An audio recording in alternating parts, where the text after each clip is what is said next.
নামটা একটু বলবেন? নাম হচ্ছে শিবজ্যোতি দাস।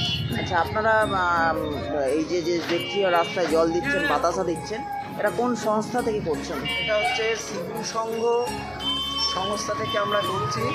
শ্রীগুরু সংঘ যিনি প্রতিষ্ঠিত হরিদ্রাজকাচার্যবর শ্রী শ্রীমৎ দুর্গাপ্রসন্ন পরমহংসদেবের এই সংস্থা 4টি স্তম্ভের উপর দাঁড়িয়ে আছে। সত্য সেবা নীতি ধর্ম।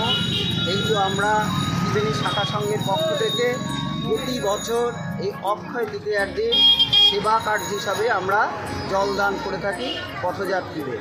আমরা এই জলছত্রটা প্রতি বছরই করি, শুধু একদিনের জন্য, শুধু অক্ষয় তৃতীয়ার দিন আমরা এই জলদানটা করি। শ্রীগুরু সংঘ কেন্দ্রীয় আশ্রম হচ্ছে নাকতলা, কলিকাতা। আমাদের শ্রীগুরু সংঘের আদর্শ সত্য সেবা নীতি ধর্ম।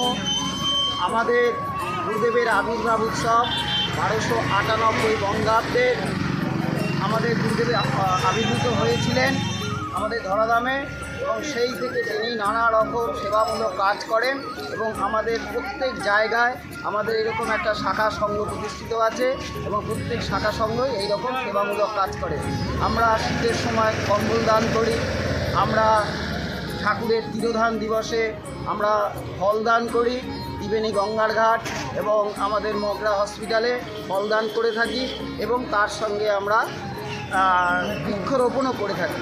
এই কাজগুলি আমরা ত্রিবেণী শাখা সংঘের পক্ষ থেকে করি এবং আমাদের কেন্দ্রীয় আশ্রম শ্রীগুরু সংঘে তারাও সারা বছর বিভিন্ন সেবামূলক কাজ করে থাকে।